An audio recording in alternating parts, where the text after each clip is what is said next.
Hello, and welcome to the How to Be Cheeky visual podcast. My name is G, and I don't know if you can see. I'm trying to point at April. Yeah. Okay. Yes, and I'm April Wachtel. It's so nice to be here, and so nice to have our wonderful guests here from Drive Change with us today. Thank you all so much for joining us. Yeah, perfect. So for listeners who probably don't know this, Drive Change and Cheeky actually exist in the same building, and we have been neighbors for some years.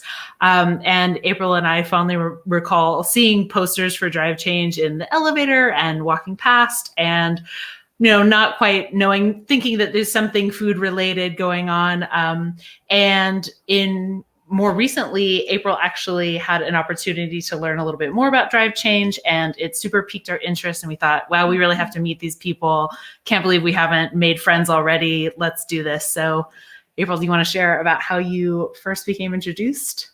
Yeah, absolutely. So we have some friends at the Restaurant Workers Community Foundation. I was recently on their little sort of industry podcast and chatted with them. And so then I started following them around that time. And then they posted about Drive Change. And I said, oh my God, they're basically our neighbors.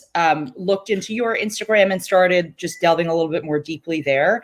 And just thought this was, there was even just several like minor points in your Instagram feed illuminated some concepts that I just was really unfamiliar with. So I knew you worked with food in some capacity. I knew you were in education in some capacity, but I didn't understand that some elements of the tipping system are based on, structural and systemic challenges and related to a history of slavery as well. And so I just had some questions about this.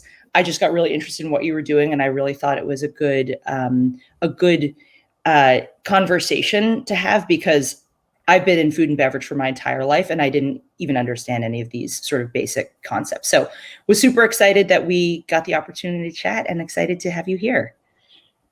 Yay. So we need to find out who Drive Change is. Do y'all want to, introduce yourselves in whatever order feels natural, and maybe say either like what your role is at Drive Change, or maybe what it is that you do with Drive Change? G, do you want to actually just kind of indicate who should start? Because I think it's going to be easier. Well, yeah. I'll go to this side, which Kim, do you want to start? Sure. Thanks, G and April, for having us. We're excited to be here. My name's Kim DiPaolo. I am the COO at Drive Change, which in my mind is, I was a general manager in my hospitality life at one point, and I always said the general part is the most, you just do a little bit of everything. So I see that as my role at Drive Change is really in supporting our team in any way, shape, or form needed. I'll go to my right for Sarah. Hi, everyone, and yes, ditto, thank you. Even though we're not physically together on the 5th floor of the Pfizer building right now, I'm excited to be soon, hopefully. My name is Sarah. I use she, her pronouns, and I am the Hospitality for Social Justice Manager at Drive Change, which is one of the 2 programs that we run that I am very eager to tell you more about over this next hour, and really lift up the voices of my teammates and collaborators who we couldn't run that program without. I will pass the mic to my favorite person to pass the mic to below me, Chef Mavis J.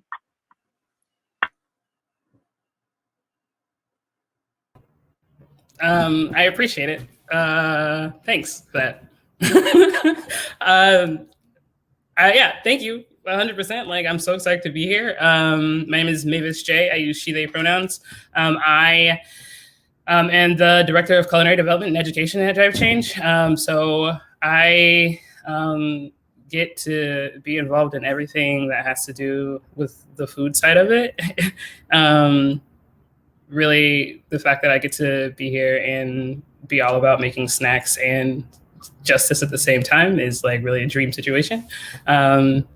Super, super privileged and honored to be a part of this team with so many amazing people.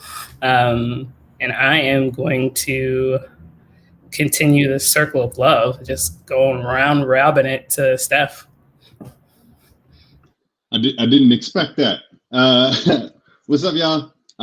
Happy to be here. My name's Stefano, Steph for short. So I'm actually a consultant. I work with an organization called Untitled, and I've been partnering with the Drive Change team and more specifically with Sarah to help build out that hospitality for social justice program and bring some more of that language around diversity, equity, and inclusion into our work. And it's been dope working with Drive Change thus far. Excited to talk more about it. All right, yo. So I'm gonna do the end of the circle. Glenn, you got it. Cool, thanks. I'm Glenn. I am a longstanding criminal justice reform advocate. Before I came to Drive Change, serve as combination of program director, consultant, group coach, individual coach at the organization. Work with HSJ. Glad to be here, G and April, and excited for this conversation. Thank you so much, everybody, for sharing. I'm also really stoked to hear more about what you all have to share about your experiences and the work that you do. And so much gratitude to everybody for making the time to be here and to be in conversation today. I guess knowing who you all are and your kind of the way you've described maybe your roles gives a little bit of an inkling, but can you tell us more, like, what is Drive Change actually? What is the work that you do and who are you centering, et cetera? Maybe a little bit of background on how it came to be.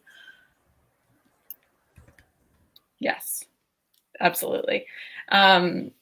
So Drive Change, we are a very small but mighty nonprofit organization that's based in Brooklyn, New York. We were founded by Jordan Lexton and Roy Waterman in 2013. Yes. Initially as a food truck business that hired formerly incarcerated people as they were coming home from jail and prison. Food truck business was a really successful model that guided itself and pivoted itself towards our most recent fellowship program, which has historically been the core program of Drive Change. The food truck evolved as a response to the goal of being able to provide employment and training to a greater number of young people than the food truck lent itself to. And also because, as we know, running a food truck business, regardless of its success in New York City, has enough challenges in and of itself. And also the program wanted to respond to, in partnership with and to food and hospitality businesses that were eager to partner and collaborate in ways that complemented the work that was happening at Drive Change. So our fellowship turned into about an 8-week culinary focused training program that was designed to really provide tools and empower young people towards success and really become leaders in their communities and in their futures, whatever that means to all of them. That also is what launched our Hospitality for Social Justice program, which again we'll speak more about. But really designed in partnership with food and hospitality businesses as a way to ensure that we were working with real quality employers for the young people that we work with, that were committed to really providing equitable workplaces to their workers. So at the core, forever and for always, Drive Change is an organization that centers formerly incarcerated youth. We work specifically with 18 to 25-year-olds. And this is a population that is really representative of people who hold intersectional identities that have historically been pushed to the margins. And that's who we center in all of the work that we do within our fellowship program and within our Hospitality for Social Justice program as well. Amazing. Thank you. I think that the fact that it started with a food truck is the OG of all OGs, righteous, amazing, like startup. I like fantasize so much about food trucks, but I also understand that it is just like any hospitality venture or restaurant is just like a beast to operate. And it's so cool that it was able to grow beyond that and to have like a home in the building that you are now. Does somebody want to explain why necessarily hospitality industry, like why the food truck, why the food industry, why was that the space? Because there are so many other maybe like occupational training, therapeutic practices, and this seems to me like really novel that it exists in this industry.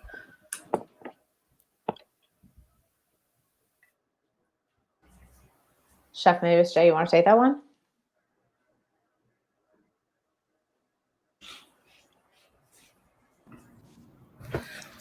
Why the hospitality industry? Mm-hmm. Yeah, I got you. 100%. I think as Kim and I have been in conversation, one thing that she's pointed out is that the hospitality industry has a fairly like easy entry point. People it's fairly intuitive. Like most of what you have to know and learn, like it's because it is like a very much like a hands-on industry. Like you can learn it over time, right? And it comes like people just have like these instincts, and they know how to like watch the flow, and you can feel the vibes and like what other people need. Like over time, like it just becomes intuitive. And she says the barriers for entries are fairly low, right? So I think at some point, like most people do actually have some experience either working in the hospitality industry or in some way, or like tangentially, like right offside there somewhere, they've touched it some way. Either their roommate did something. And it really does like mirror a lot of the dynamics of the labor force in the US. Specifically for this conversation, I'm going to be talking about America. So with it being such a place that's like super, the restaurant industry being such a place that's like super easy for people to walk into and get a job, it's also a place for people to be easily exploited. And we really want to figure out how, and the people who are most often exploited are people from marginalized communities. And what we're trying to do is figure out like how to mitigate that, right? There is if you just look back at history, if you look back at America, if you look back at anything that has to do with labor, America has always been about capitalism. And through that, it really got its running start in building its like in its strength and being and like industrial, post-industrial like power, like through free labor, right? And the labor that came from enslaved Africans. And even after, the abolition of slavery, you get into you get into like 13th Amendment, you get into Jim Crow, you get into mass incarceration, right? And which ultimately just is another form of enslavement. And it has never been really addressed in the US. And so it still sits in our workforce. And every like point of labor, you might be able to point out one or two places, and the only one or two places that you can point out that this is different is because like those places are held so high. But any industry across any kind of labor force in the US, you have a lot of privileged, generally white people with all the power and all the resources, right? And making the most profit and living the most lavish lifestyles. And at the end of the other end of the spectrum, there is a black body, a brown body who has been continuously disenfranchised and taken advantage of and exploited. And it's so stark and so evident in one building when you walk into a restaurant, right? If you walk into a restaurant and like walk into any like nice, like sit down place you want to go for a date, pre-pandemic, right? Or post, keep restaurants alive. You walk in and like all the faces that you see, generally they're gonna be white, like white presenting or have some kind of proximity to whiteness, right? And those are the people like your managers. They're gonna be the people who are making the most money. They probably have a trajectory of a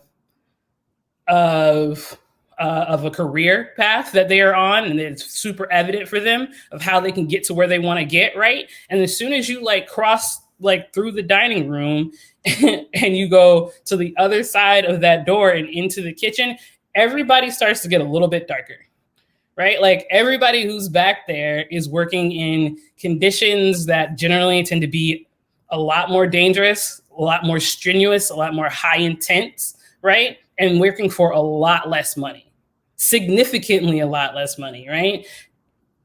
To the point of where the fact that like, even if they are at a place that does offer health insurance, like the amount that they're being paid won't even let them opt in for the health insurance, right? Like it's not an accident that every single one of these restaurant models is set up like this, right? It was a decision that was made when somebody went into business to be like, you know what? I think this is a good system for me. This is something I could take advantage of. It's going to be fantastic, right? And when they did that and they had their vision of like what was going to happen, whether or not they actually took a look about like who was going to be exploited and who was going to be taken advantage of, right? Like I'm not here trying to like shame anybody, but what I am saying is like, okay, cool. Like that happened. Can we please start paying attention to like what needs to change? We have the power as like people who are owners, as people who are managers. We actually have the say so in everything that happens in this building. You just have to make the decision that that's the change you want to see, that that's the person that you want to be. Can I ask a question that's like a little bit, I mean, it's related, but it's a little off, I think, from this. And again, I apologize if any of my language is like inaccurate for what I'm trying to say. This is like really coming from a place of like really wanting to know and maybe not exactly knowing. Yeah. So we know at large, again, I grew up in restaurants. I've been working since I was 13. I've done almost every role back of the house and front of the house. And we know, like we've seen industry leaders like Danny Meyer and others try to work around the tipping situation, saying we know that there is injustice, like looking at what people in the back of the house are paid and looking at what people are paid in a lucrative sort of tipping environment and trying to equalize that in some capacity. And I think the at least immediate results from those experiments were that the general public had a real big problem with paying, like basically paying for the additional tip or having the tip included in like the face value of like the paying item. for labor. Right. There you go. Right. So I think this is always, not always, but at least in my lifetime, this has always been a problem where people, like the public, is just expecting to pay a certain amount, and they're expecting within the culture in the US to only tip if they feel like they should, or feel like they want to, rather. So I guess my question is, I am sure there's thousands and thousands of people who are having dialogues about ways to fix this. And I'm also relatively confident that there's no clear, good, easy answer to this. So I'm guessing, or I'm wondering, like, what are the range of ways that you think that this can be addressed? Because it's like, again, very clearly there are certain communities who are like worse off in this sort of hierarchy in the system. And again, I would say at large, like anybody who I know who works in the back of the house is going to have, like, depending on which employer they work for, they're going to have issues with getting benefits. They're going to have issues where if you have a medical emergency, there's really no recourse to it, right? Like you're out of work and that means that you can't make the money. So I'm just curious, like what you guys know and can share with us that might address any of this. You want me to go first? Because I know we both have things I got to a say. sermon, like I'm trying to, That's a big, like, broad I'll question. walk up in the pulpit right quick. Go ahead. Get it, Kim. No. And listen, it's hard. And that's why people don't do it. And it requires them to look at their own values, and it requires them to say that my people are more important than the money that is in my own pocket, right?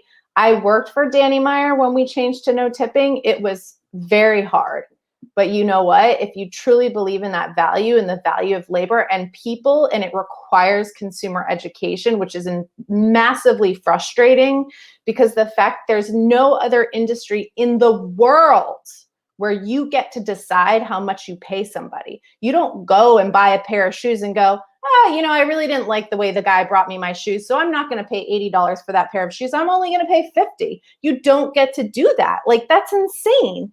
The business pays their people, right? They have a set salary amount that they make. Nowhere else do you get to walk in and decide, and many will be like, well, the service wasn't good. But we all know that there's so much implicit bias that goes into the choices that people make. And the fact of the matter is, if like a business is really committed to it, and it requires consumer education. It requires hard conversations with your servers, who probably are traditionally mostly white. And again, like, I had servers who were making an immense amount of money that we had to say like this, and that they were all like, the back of house should make more, but don't take my money, right? And that's the thing, is everybody's like, everybody should have more money, but don't touch my money. And that's a huge problem. And it requires a lot of work and a lot of hard conversations and a lot of really direct conversations.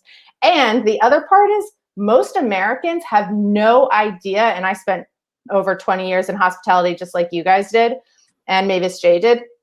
The fact of the matter is, the amount of guests that I would speak to when we switched to no tipping and ask them the question, do you know how much a cook makes? They have no idea the disparity between a front of house worker and a back of house worker. Yeah. This person who's making your food that you trust, right? Which is a whole other thing, like that you trust to make your food gets paid less than half of what the person who brings it to your table makes. Mm-hmm. Maybe I'll give you some space too. I know you have things to say. That's all I wanted to say as a start. Yeah. But it's a really good question, April. No, I think you hit like all the points for sure. I mean, I think it's the erasure though of who is actually working in the kitchen, right? Because you think it's Thomas Keller. You think it's Julia Child back there, just like happy at the past, just ha, ha, ha, ha. Give them the chicken. That's not what we're at. That's not what we're doing right now. Okay, cool. Like there, like, yes, it's all about whose labor you're valuing. That's it, right? Like, what does it look like differently? Like, what does it look like to be different? It is not difficult. The solution is very plain, right? Give up your power. Not in a way that's like based on these certain conditions and like when you can. You've already been to Greece 4 times, right? If you have had the option to, whether or not you want to charter like a private plane, don't talk to me, right? Like, don't talk to me about like how hard your life is going to be when you have to give up your power. Like, that's what kind of conversations are we really trying to have? You're like, oh yeah, that man over there is shirtless. He should have a shirt. Okay, give him your shirt. Well, not the shirt I'm wearing. Well, what about that blue shirt? Well, I need that shirt on Tuesday. What's the story? Like, what do you really want to do? Right? Like, you have to, these people who are in power, like, it's not about like, oh, I'm going to give up some of my, or when it's convenient. It's 100% like, turn it over. Yeah. Give it to the people who have literally been the blood and sweat of this industry. Give it to the people who actually care about the people that they're serving and their health and the communities that these restaurants were built for. Restaurants were meant to serve communities. They were meant to build communities. They're a place where we gather, right? They are a place where we come for not only all of our special like occasions. What happened? What I missed? I think she's just praising you. Amen. And like that gets lost. That gets lost in people's like appeal for celebrity, right? That gets lost in like people's like egos. Food is not about your ego. Food is about nurturing someone. Yeah. Right? Food is about like when I put a plate in front of you, it's about making sure that all the thought and intention behind this plate is going to like everything in it is going to carry you throughout the day in a way that you feel like held and seen and cared for. Not in a way like if I'm putting anything in your body that's going to take away from you in your ability to function, like who am I really as a person? What are my intentions and what are my responsibilities as a chef? So I have more follow-up questions on this. I guess my broader question, then I've got a kind of couple sort of sub items here, but what I'm really wondering is like what macro changes need to happen to enable this sort of systemic change? That's the broad question. And then sort of the supplementary items are years and years and years ago when I was, again, very young, starting off in restaurants, I had read Charlie Trotter's book, and this was the first, or it was, I think he's written like 7 or something like that, but this is one of them where he talks about creating a new model for restaurants, where he said, you know, everybody was on salary and it was a very different environment. And again, even probably in my, I don't know, late teens, early 20s, I understood that that was like really distinct within the space. And I think like what both Kim and Mavis J have mentioned here is, you know, part of the challenge with this is people say, hey, I'm putting some effort in, I'm going to try this thing that feels like the right thing to do. And again, like eliminate tipping and incorporating it into the actual menu price. And then when they see A, it's not succeeding, or it's challenging. And then B, they see the alternative, which is go back to what it was. And then again, I think D is restaurants have, let's say, a 10% margin, best case scenario. I think that it's easy to see how somebody has great intentions and then it devolves. So how does this actually change at a larger, more macro level? Can I actually jump in? I know this is the question about drive change, but I really want to respond, and I also I think I might steer us a little bit to the next question as well. But Mavis J, you said that it's also about invisibilizing the labor that actually creates the food. And I think that, you know, when I was preparing and thinking about this concept and also what drive change does, it seemed really clear to me that the macro change is not necessarily in how much we're getting paid on the line or behind the bar, but it's about how the experiences of oppression, of lineages of slavery, of carceration affect your humanity way beyond those experiences, all the way to the point of DNA. That the macro changes are like the carceral system. The macro changes have to deal with the way that people expect service to be invisible, feel entitled to service being invisible, and just anticipate. And that was the thing that just set me on fire when I saw Drive Change's Instagram, and I saw you had this historical outline tracing exactly the way that slavery was replaced by the carceral system, hand in hand with the way that invisibilized, purposefully devalued labor came into existence for the first time. And this was something that in trainings, I know we had kind of mentioned this in our earlier call, in trainings, in restaurants, I had always had this sense of feeling natural. I was like, this high-end service, this fine dining, and that's just how they want slaves to behave. That is exactly inherited from slavery, this white glove butler approach, everything about just putting a menu down in front of you. You don't even have to look at your drink, raise if you have to go like this, you've already been ignored, and it's you've been personally injured somehow. So thinking about why Drive Change serves the communities that it serves, is that can I steer us towards the systemic frameworks and the greater macro issues at play that are acting on why service is devalued. Yeah, sure. I'd love to jump in here. White gloves, black workers mostly, huh? This is America. Change takes time. I get that. It's a relatively young country, but racism is really old, particularly if you're the person that's being oppressed. And the thing I would say when we talk about how difficult it is to change the way we do business is that even when we try, we have to be really cognizant of what we're doing, because systems of oppression tend to replicate themselves right in front of you. If you look at slavery, if you look at Jim Crow, if you look at all the different ways that systems of oppression have evolved, even while people of goodwill have said that they're interested in changing things. And even sometimes those people themselves, I mean, when you're privileged, equity feels like oppression. As you move to give away your own power, even just how human beings are built. Like, there are things that get in the way of the idea that I want to see change, but that actually comes by me giving away power. And then recognizing that every system, every industry in this country is built inside of white supremacy culture. So I think you have to start with who owns restaurants, first of all. I mean, I live in Harlem. I've seen a lot of restaurants close down, but I also recognize that the ones that have closed down in larger numbers are the ones that are owned by people of color, the people that don't have generational wealth, the people that don't have the financial backing to stay open, and the ones who are led by people of color that have actually been able to survive COVID are usually the ones that are backed by tremendous amount of wealth that comes from white people who back some of these restaurants.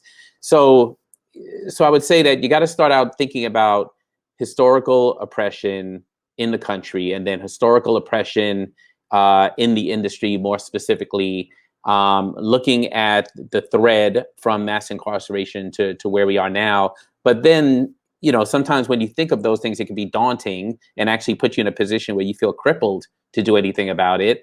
And the better job you do of explaining these barriers to people, the more as an individual, as a restaurant owner, as part of a group, they feel, well, what can we really do about it? There are things they can do. They can look very closely at their hiring practices. They can look closely at where their jobs are listed. They can look closely at themselves and unconscious bias or even conscious bias that plays out. They can look at their brand and how they think of their brand, and therefore what employees fit into that brand. Based on their unconscious bias. What time of day are we doing interviews? What do the applications look like? Are we doing background checks? Are we asking for credentialing? Scheduling? How are we thinking about scheduling? How are we creating equity around scheduling and recognizing that if you want to move people from the margins to the center, then you have to consider all the things that they've had to deal with while they were on the margin, and how they may not have the opportunities that people in the center have to be so flexible around scheduling. Are you asking people to purchase uniforms up front? What do your systems of accountability look like? Are they rooted in punitiveness, or do they create room for compassion and grace and thoughtfulness around how, again, people who've been on the margins may need more space, more equity to be successful at their work, more of an investment? Your budget tells a story about your priorities. Are you building money into your budget so that when you bring in people who are more marginalized and maybe not as prepared to jump right in and do the work, that you're making an additional investment in them? Something, we do at Drive Change because we value centering the voices and the lived experience of the people that we serve. Equity. People talk about equity, which is different than equality. But even sometimes you get to equity and people are looking at things. When people look at equality, they're looking at things like, are people being paid the same amount for the jobs that they're in? I would say equity is more about who are in jobs that are making decisions. So you have to dig deeper. And most importantly, I guess the message I'd want to leave you with is that all of us have some level of privilege. And at the same time, it's hard to teach a fish that he or she is wet. It's hard to realize that you're actually living in your privilege every moment. And it really takes a consciousness of owners and of the industry as a whole to recognize its privilege and to make firm decisions about giving up the power that comes with that privilege. That's really helpful. Thank you. Yeah, thank you. I am recalling a situation in which a Michelin chef that I worked for took me aside one day, and he was like, "Gee, I feel like you're the right person to ask this." And he was like, "What do I do to make sure that I don't become famous for the wrong reasons. And I was like, what do you mean? He was like, well, you know, I know that I'm an old privileged white man, and I've definitely done some things in my career that if they made it on the news tomorrow, I probably wouldn't be proud of, and they might even ruin me.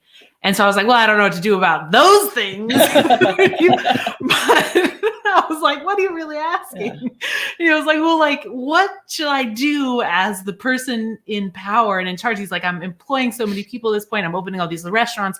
Now I feel like I'm in charge of way more people than I've ever been in charge of. And yeah. I also feel like I'm just one person. And this is a lot of responsibility. And so he was like, yeah.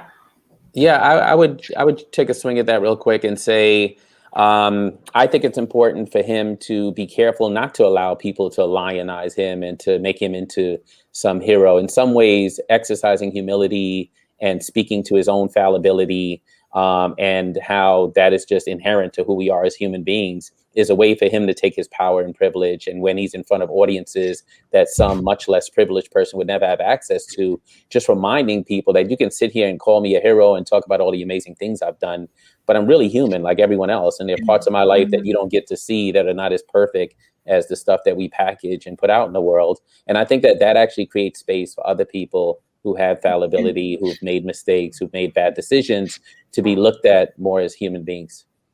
Wow. I'm like, I don't have any questions. I want to ask like 12 questions. So just building on that. So I've actually met that chef, and I do think he should be concerned about being famous for the wrong reasons. I do not personally feel, you know, that I don't. You might watch this. Be nice. That's fine. He's very nice. He's very nice, but he's said some inappropriate things. Anywho, I'm not personally concerned as an owner of like becoming famous for the wrong reasons, but I do have, I think, a comparable question to that question that he asked you, G, which is, you know, as I'm building a business, I mean, I think that we're restaurant adjacent, right? So Cheeky itself, it's a beverage business. You know, we're selling online, we're shipping all of our product. We're not delivering anything. And we still have some manufacturing in-house. We're in theory going to be outsourcing the majority of that and potentially our fulfillment. So I guess my question to you is, what advice would you have for small businesses like ours? I believe a lot more are going to come out of COVID. I think a lot more people are going to get excited about starting their own businesses. So I think this is timely. But what advice do you have for people building small food and beverage businesses on how to, I think, ensure that we're setting ourselves up for success, I think, along all of these criteria that we're discussing?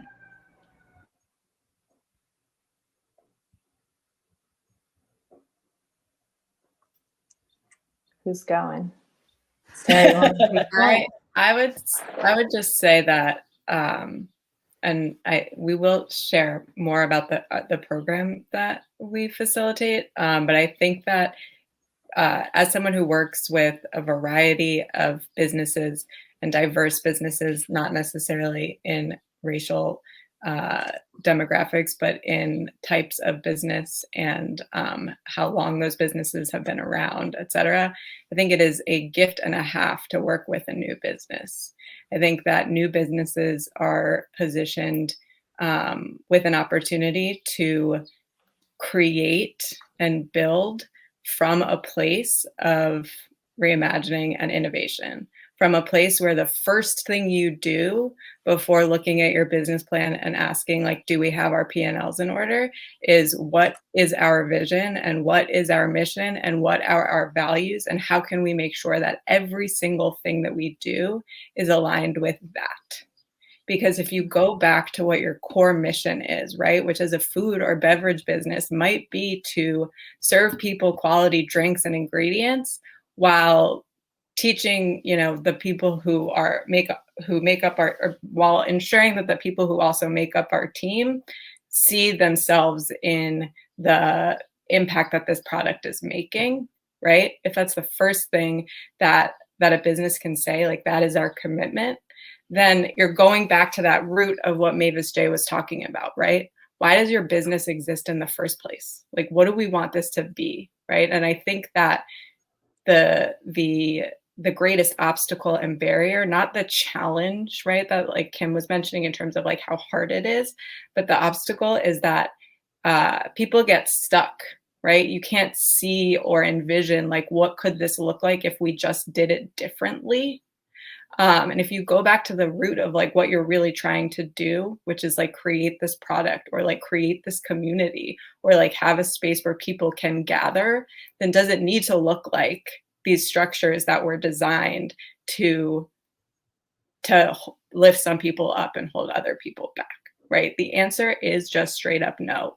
Will it maybe look different? Yes. Is that a little bit like A, hard to imagine? Maybe. And B, you know, like a more challenging way to create a business plan?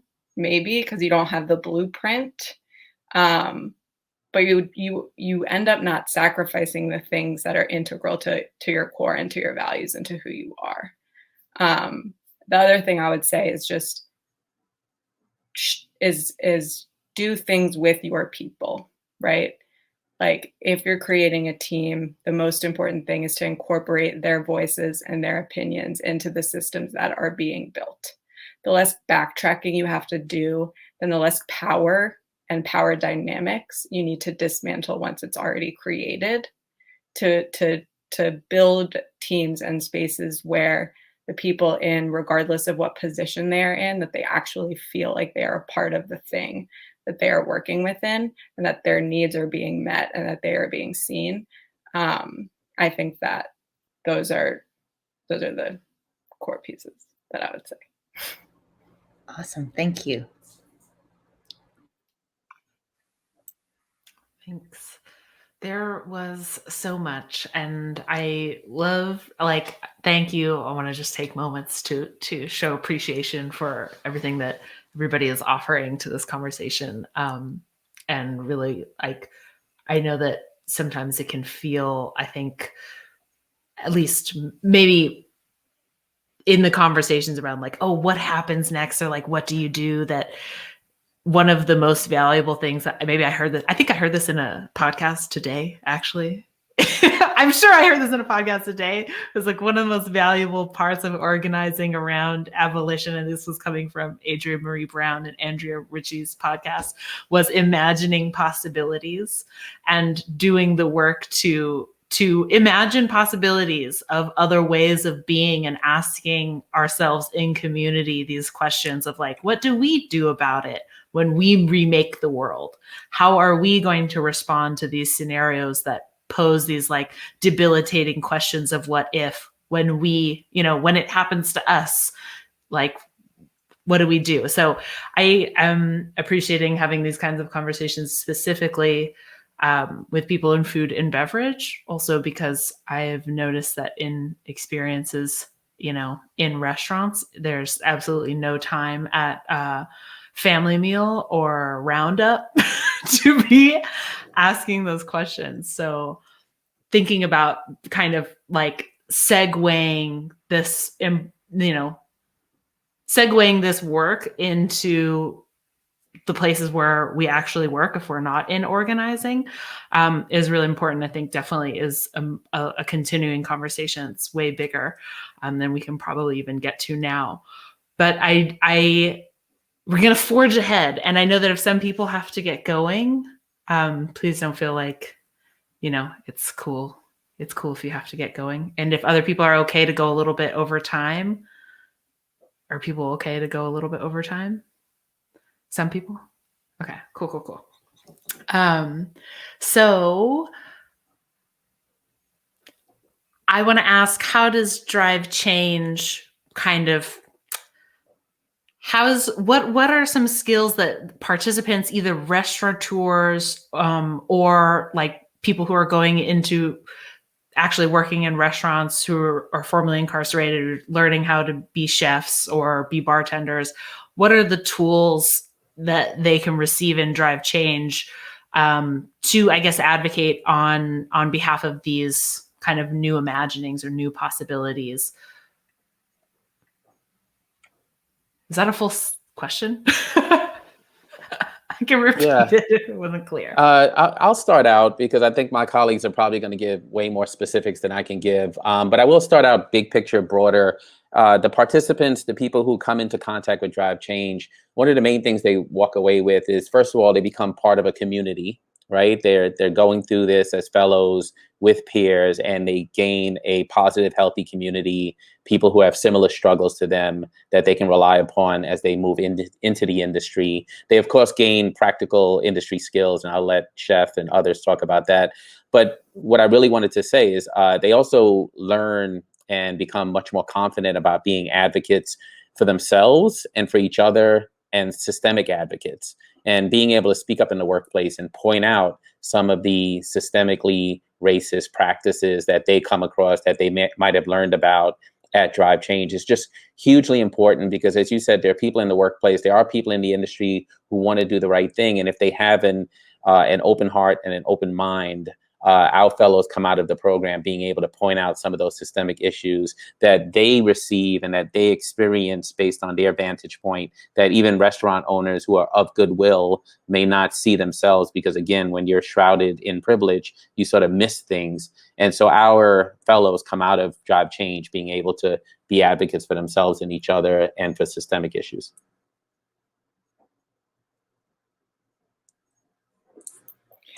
Yeah, I want to go ahead and just say that the Drive Change Fellows get the same education around social justice and racial justice and understanding one's identity and power and privilege that the food and business partners that we work with are, right? Glenn earlier brought up white supremacy culture. Like, we talk about these systems and educate on the American legal system history and the history of hospitality and, food and all of those things, because that's, unfortunately, like, identities are not credentials in that way, in terms of the knowledge that people have, that this is, these are core pieces of foundational knowledge that, regardless of who one is or where they come from, like Mavis J was saying, like, in our country, this is history that isn't talked about. These are things that people don't know.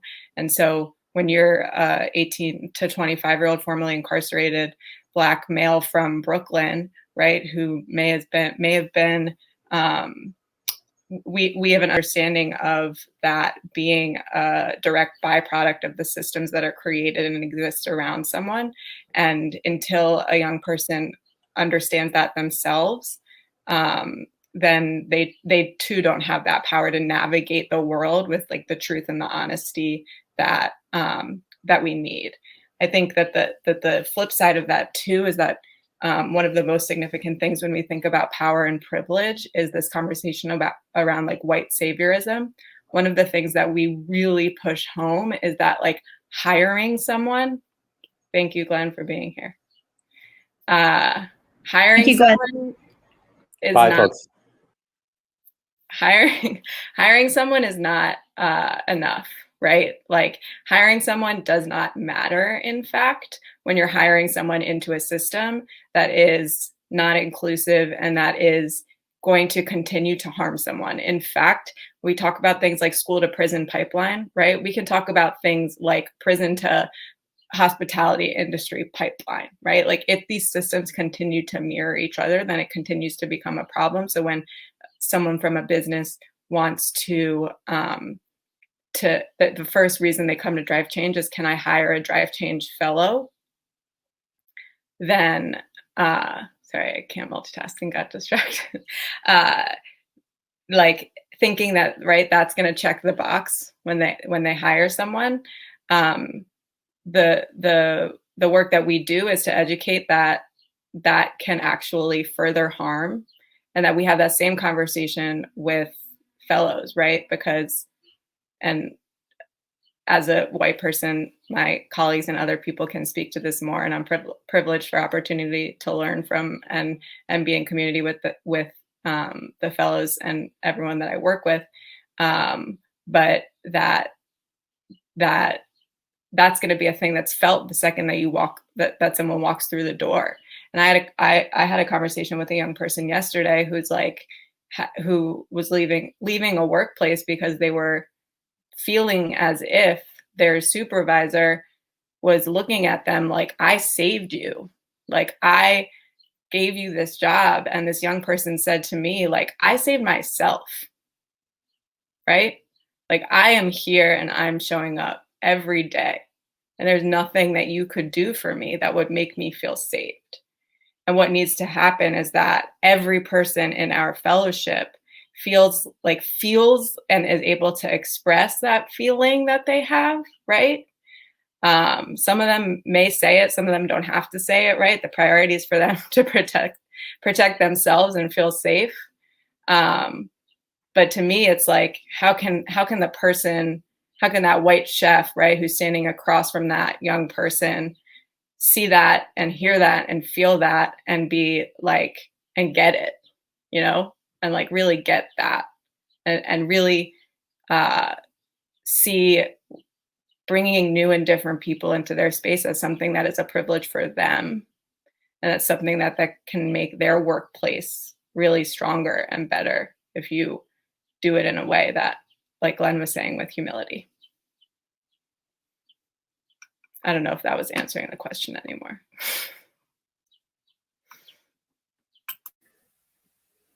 I appreciate you calling out that like kernel of white saviorism, because it was something that I wondered about when I first encountered the structure of the program, because something I love so much about restaurants is that I think that restaurants, especially restaurants in New York, but restaurants in general are like, they are the world, right? Like everybody in the world works in the restaurant. That's how I feel. I'm like, there are like doctors and mothers and parents and people with criminal records and children and like grandparents and great grandparents, you know, and like everybody in the world works in restaurants. And I think that is such it is the most fun thing, is to be able to be there, like in the weeds with people you may otherwise never get to speak to, and to develop that kind of special camaraderie of getting like totally flattened by a dinner rush or a brunch rush and like surviving it together and going out for drinks afterwards.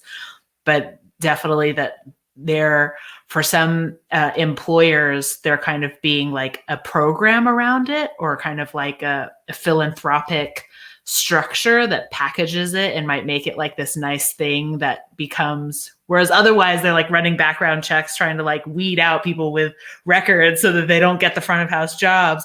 If there's something that like makes it this kind of like badge of philanthropy, then that becomes like tasty.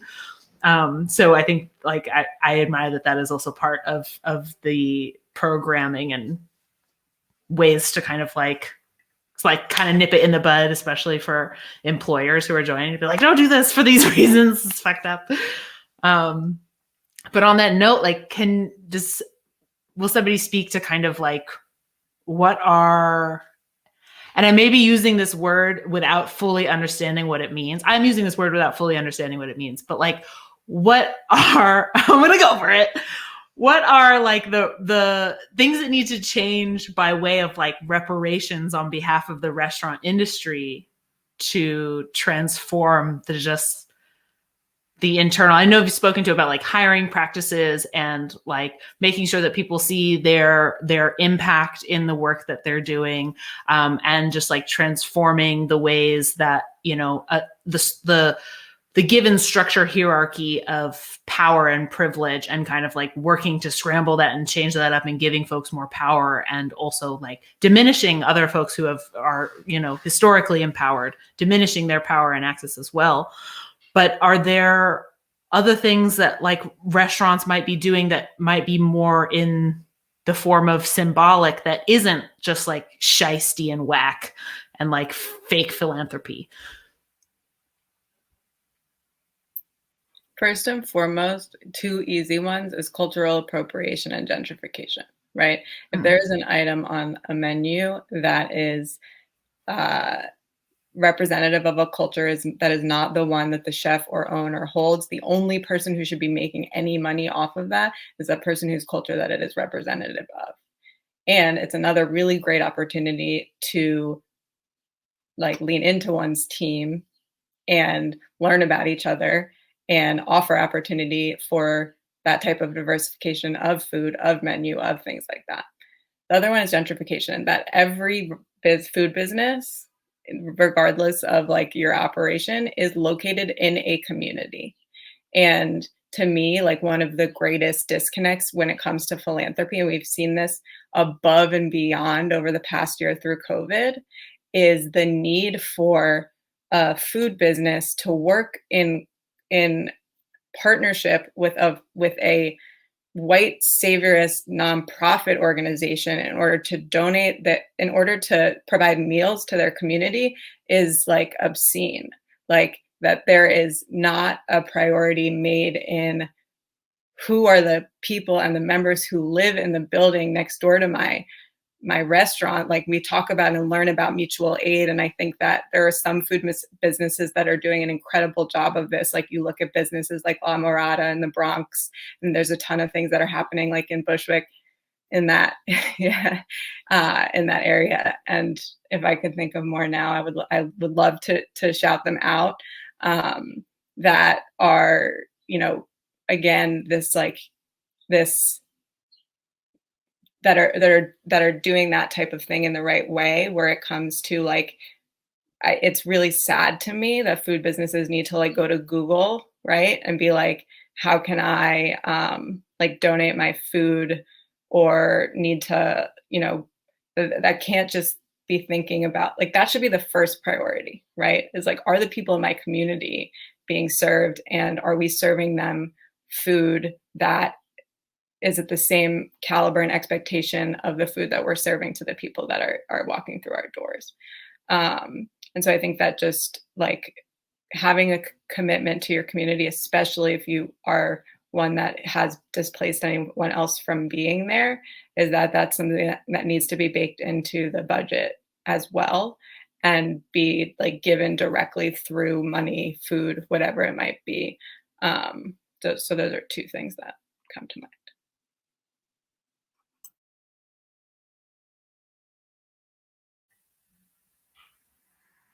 I was pausing, not for dramatic effect, but in case anybody was going to unmute and add to it. There's just one thing I wanted to say, because that was what I'm glad you brought up, Sarah, when you're talking about gentrification, and talking about community building, right? We kind of don't extend what our community is past our workplace, right? Or we say we do. If you in the doors of the restaurant, then you're in the community. But if you're like, oh, I like this building, we're going to be here. Now you got to check and see what's going on in the neighborhood to see how you can give back, to see how you can cooperate with folks, especially because we're seeing it, as Sarah said, now during COVID, like, and like, so I'm a consultant, right? People are coming to us like, how do we not be racist, right? Or how do we hit people up? And like, I'm not the person that you can go to, because I don't know where you're at, right? I don't know where your neighborhood's at. I don't know who the people are in your neighborhood. So the needs that you're trying to meet, you have to do the work. You have to set aside the time as an owner to get to know the neighborhood that you're in, right? And you have to set aside the time to get to know the people that you're working with, so that you're executing that in the right way. And so a lot of it falls on, and that's why it's hard, right? When we talk about it's being challenging. Time. G, you said there's no time to have some of these conversations, and there isn't until we make it. So what are we going to take away? What are we going to pull back on, so that we can give back to who we are serving here, so that we can better leverage the resources like on our team, right? We got a bunch of people on our team. How can they contribute? Because it's not just you as an owner. It's not just you as a VP or whatever it is. It's your squad, and you got to lean on them to do that. And the challenge is, when you asking them to do that, you also got to realize, like, they're not going to do it if you're not paying them.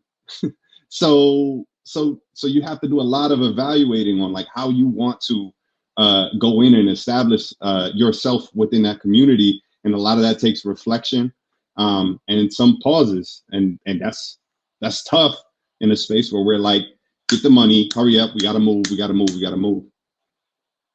Yeah, that's what I wanted to say. Thank you.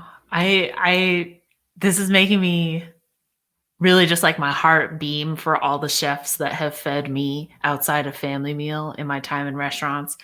After like, lockdown and leaving restaurants, I realized I was like, dang, I really got used to eating like a chef was cooking for me every day. And not only that, but like, I used to work at a restaurant in Harlem. I won't say which one, but it doesn't exist anymore. But I used to work at a restaurant in Harlem, and it was one of the places where there was it was owned by a famous person, but there was no involvement by like the corporate structure, right? There was like, this person was like never really around, and there wasn't, it just felt like we were just like out on our own in just figuring it out in this weird building, and just like everything, there just felt like there should have been so much resources and support and guidance to make it work, but it was obviously just they were just like letting it go to decay, and they knew that it was going to go out of business, and like of course, obviously the employees are the last people to find out, so that they can like declare bankruptcy and everybody gets nothing, right? But that was one restaurant in which I realized that even if this celebrity chef was getting a lot of credit and PR for being like a member of the community and being this amazing person, and et cetera,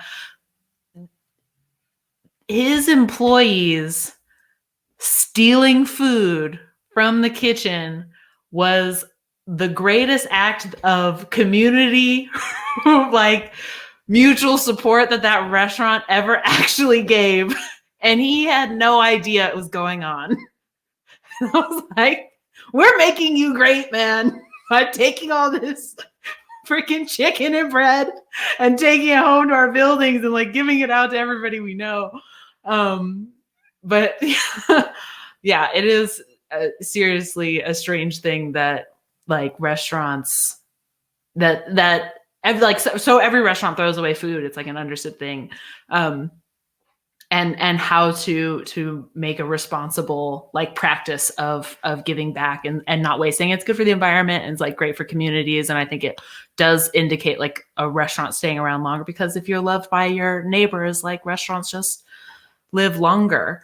So I really appreciate that. And also bringing up that the kind of like exploitation of culture via food and beverage, making people rich off of these cultures whose ancestors got rich off of pillaging these nations, right? Is something that's just like super not talked about. So I know that we are a little bit over time, but we said you were okay with it. So can I ask, maybe this is like second to last closing. And I do want to ask about Hospitality for Social Justice, and what is the program? How can people get involved? And what's up with that?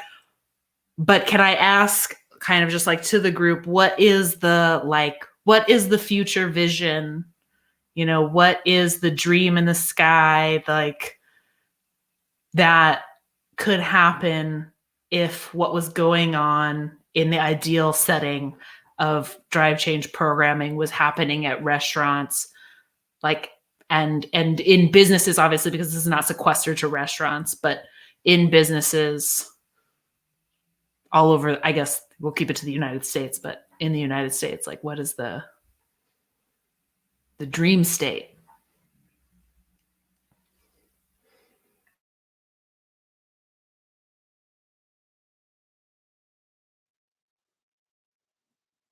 I'll go first, I guess. That people are valued in their workplace, that cultures value the people that hold up their businesses, that they're paid, that people are seen, that people are invested in deeply. And I think that's one of the biggest challenges with, we're talking about food and beverage. Mavis J opened with talking about like low barrier to entry, but it's about investment in people, and especially those that have been oppressed and marginalized historically. Why are all the leaders who come to our HSJ training white? Like why is that? Like, why do we see that? and I mean, even for Mavis J and myself, like we've explored our own stories in the hospitality industry, which we've both spent our entire lives in, and the way we were very differently treated, invested in, and it's so, you know, the work that we do is about the restaurant industry needs to be reimagined. If this last year where COVID just absolutely destroyed the industry and all the people that worked in it, the ones who hold it up, right? Because the owners, they're still all right, most of them, right? But the employees all didn't have jobs. And so if we don't reimagine what the systems within the industry look like how do we ensure that this right community where people go to spend joyful moments and sad moments and the most important moments of their life and come in community together, that these places can't exist if we don't change something, right? I think the last time I looked, like 77%, something crazy percent of Americans work in the hospitality industry at some point in their life. Like, it is almost everybody's touched by it in some way. One of you guys said that. Like, how do we not have a deeper commitment to it? And I think the challenge for a lot of leaders is right there. And I've heard it even in our trainings, like leaders say, like, how do I do this if like the government's not going to help me? But it's seeing your own business as like this microcosm that you have to change. Like, it's the only way systems change begins to happen is we have to invest in our own small businesses, right? And all leaders need to see themselves as having that power to change the system. And so I think for us, like the vision is that begins to happen, like even in small pockets, and it starts having like a ripple effect where these businesses are truly investing in their people. And we start to see the industry really change in order to have a really long-term sustainability and a larger effect in their own communities.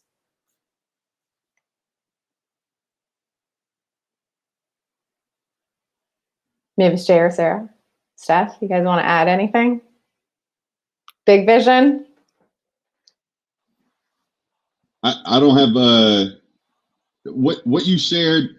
I think that's a big piece of how I was thinking. I think what the one thing that kind of came out when you asked about that big vision was, you know, a realization that everything's connected, but also a realization that we can do some of this. Like, we can change this work. We don't talk about it. We leave work there, and then when we go and talk to the homies that do work in the restaurant industry, that none of that comes out because we don't want to talk business, right? But if we're trying to like merge these things together, we're realizing that business as a big place in people's lives. We need to start having those conversations. Like, through those conversations, like, I made this change, or I tried to switch this up in my restaurant to try and I'm trying to work on getting rid of tipping, and I'm not ready for that yet. So I did X. Go tell somebody, right? Because the more people that are doing this, the more this is going to work, right? Because we're going to figure out what's not working. We're going to figure out what does work. You know, Kim, when you talked about systems change, that was what popped out to me, is like, we could do the work and then we just kind of keep it there. Like, we wait to share because we afraid to share that we failed. And like, we should be telling our like other people who are also interested in this. So I hope, you know, my hope is that folks kind of realize how connected we all are. And as such, like that the restaurant industry is one that better serves the community, is less disconnected. I'm thinking about New York specifically, from the communities that they serve, right? Whether that's, you know, donating the food or giving the food to the building that they are in afterwards instead of throwing it out, right? All the way through, like different pieces like that. If that's happening all the way through, I'm happy. And I think the people who work there and the people who live in the communities will be happy. That's a step towards it, because I don't know what it looks like at the end, because we haven't seen that. It doesn't exist anywhere. But that's like the next step that I can see something great coming out of.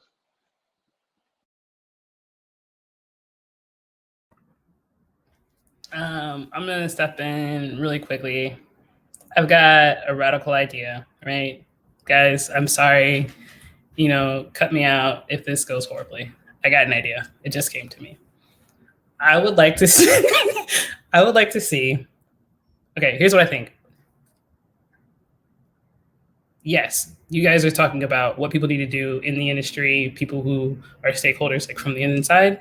I would like to take a second to speak to consumers, specifically Gen Z, if you're out there, because you guys are amazing. From now on, you know how like you go into a restaurant, you're like, and people are like, oh, like, where did these eggs come from? Or like, do you have a vegetarian option? How about that Beyond Burger? I would like to try that. And places don't have it, right? And then if 5 people go in and they're like, oh, like, you don't have the Beyond Burger? Oh, no. Like, I don't know if I want to eat here. And then the restaurant goes, oh, man, I got to get that burger, right? Hear me out, right? I want you guys to start going in. When you sit down, you open your menu, look at the menu, and then look at the server. And I want you to be like, hi, yes, are your systems for compensation for the employees that work here based on enslavement or equity? Like, just start asking wild questions, right? Like, because what we're talking about here, the tools that they were talking about, like what we give people in these trainings, be it with the fellows or be it with the managers, it's about language, right? Like what we're really talking about is language, right? What's the difference between like talking about, this person is a slave and this person is enslaved, right? It's 2 different stories. This person is a cabbie. This person drives a cab, right? You're talking about dehumanizing people, right? What happens on the menu? How about we start humanizing what happens on this menu? How about we start humanizing every interaction that happens in a restaurant? Like let's start talking about the language that we use when we talk to each other, when we sit down, person to person. And when we're talking about intentions, like what are your real intentions? Are your intentions just to like, eat and like have a good time? Like that's cool, right? But like, are you trying to eat and have a good time in a place that's not causing everyone around you harm? And the people who are also like, what? Tell me. So this is actually, I know you said cut you off if it's a bad idea. Yeah. I have a question that is very related to this. Do you guys have any, so we all have seen like the whatever fair trade certification, organic food certified, like all of these sort of like what are they called? Like little whatever, the certifications that are on like food products. Do you guys have like a any sort of accreditation that you provide when you train a staff? Because I could totally see, per what you're saying, Mavis J, if you train a staff and then there's like a little decal or whatever that they can use on their menus or, hang on the door of their establishment, I totally see, like I myself would look for it. I totally see certainly whatever millennials, Gen Z looking for it and saying, I'm happy, I'm proud to be eating in an establishment that has taken that initiative to do what you just described.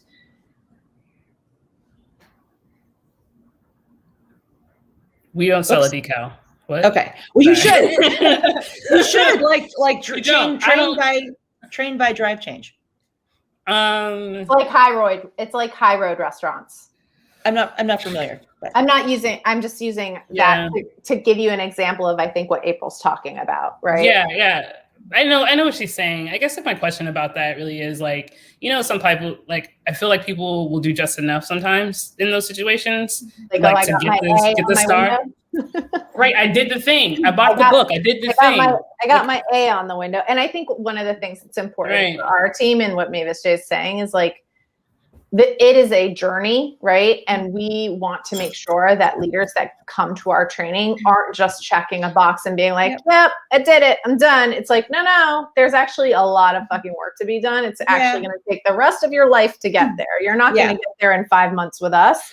You're not even going to get there in 5 years. It's literally going to take the rest of your career and a lot of work. And, I think she's speaking to the consumer education, which to me is, you're so right. Like there is so much that if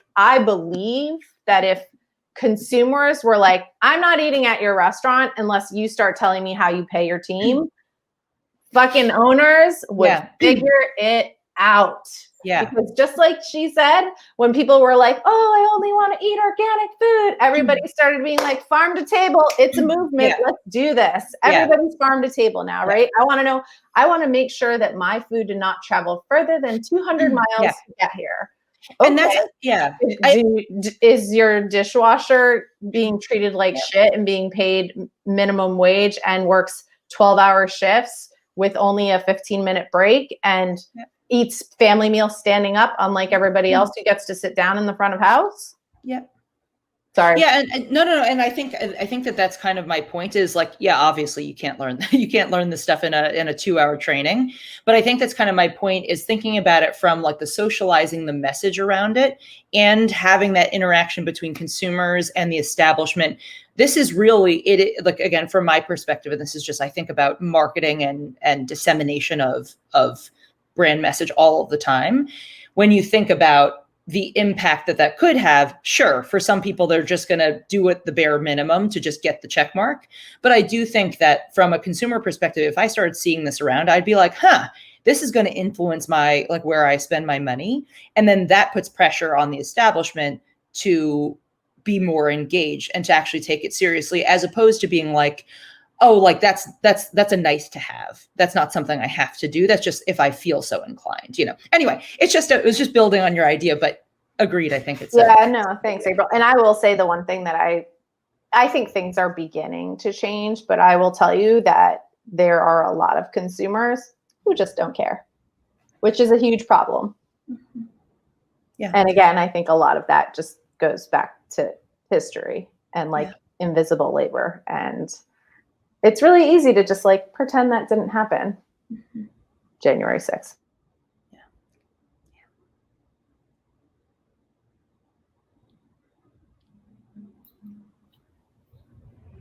I would like, as someone who coordinates this program, I don't feel like talking about and understanding my own power, like, definitely doesn't exist or function within giving a business a certification.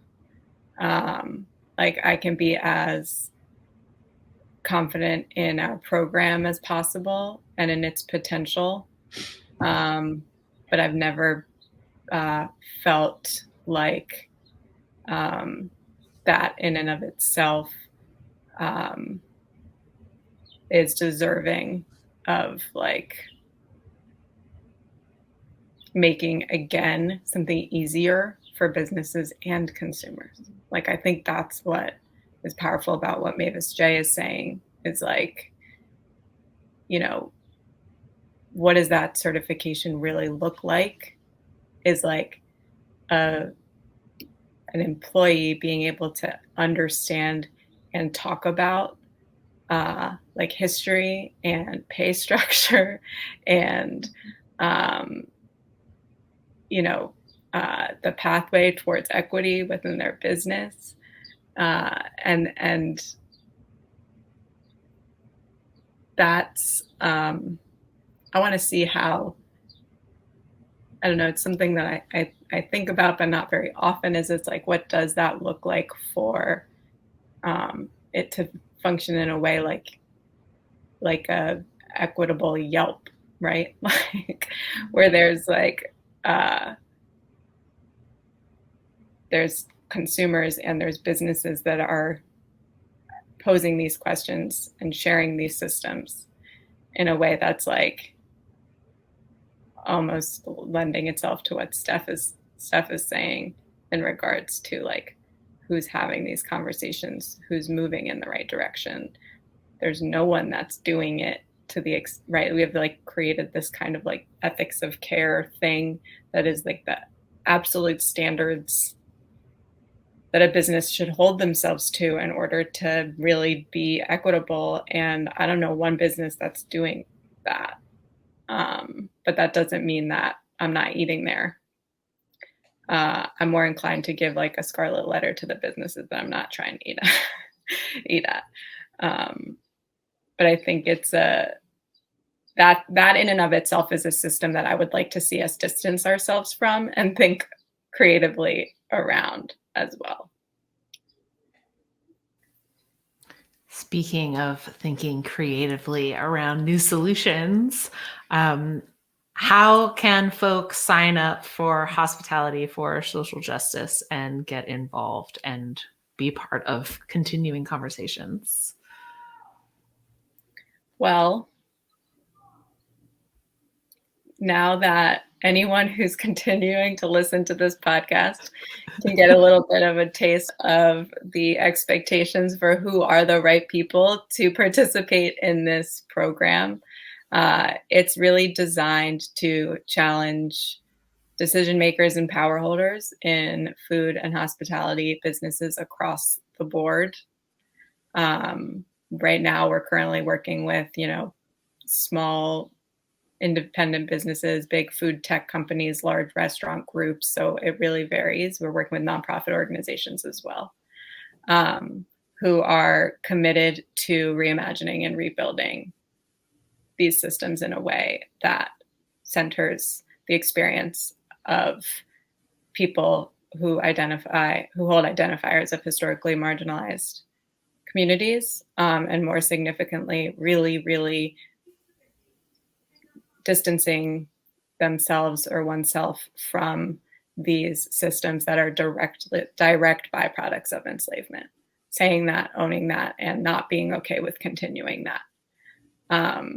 And the program itself, registration is open through our Instagram and website. It's a series of 5 workshops, all that are virtual and all are spaced about a month apart, designed to encourage businesses, yes, to take the time, with a realistic amount of time, to begin to do this learning, and spaced out in a way where some of the learning that can happen can really be applied in between, and that this community can come together, like Steph is suggesting, to encourage each other, support each other, to really be leaning into these practices too.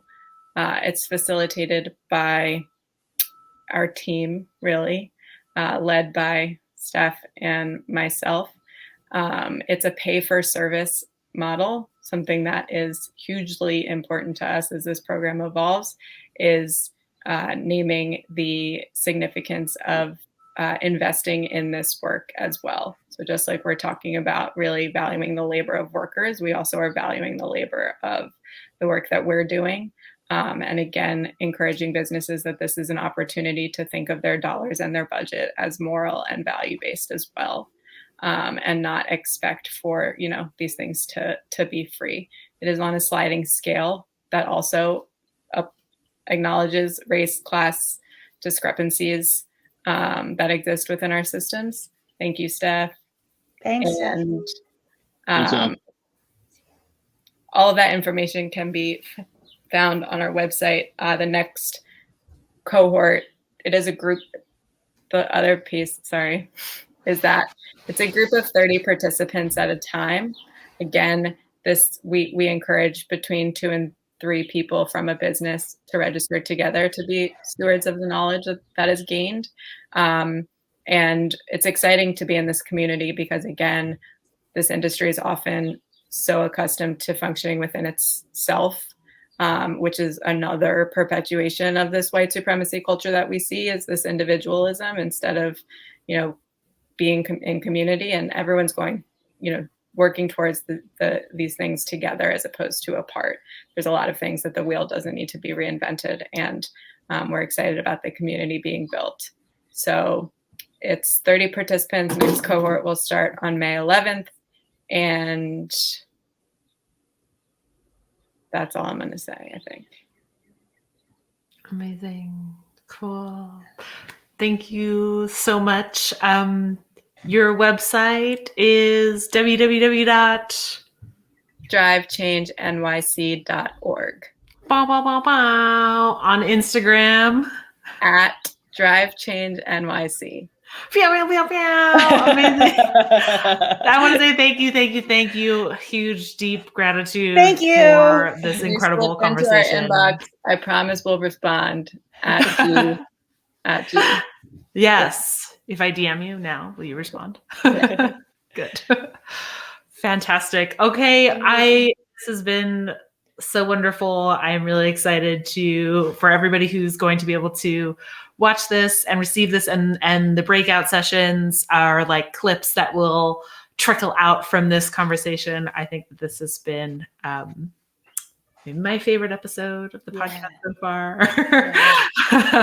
And it's been so just soul fulfilling to speak to you all and to hear everything that you've brought to this conversation. So thank you. What she said. I can't top that. Thank you so much. I really feel like I learned a lot. And we really appreciate the time. So super interested in actually honestly listening to this again so I can get some of the nuggets that you guys shared earlier as well. This has been awesome. Yeah. And registering for HSJ. Yay. Thank you guys for having us. Thank you. Appreciate y'all. All right, everybody. Have a great awesome rest of your day. Bye, everyone. Bye. Bye.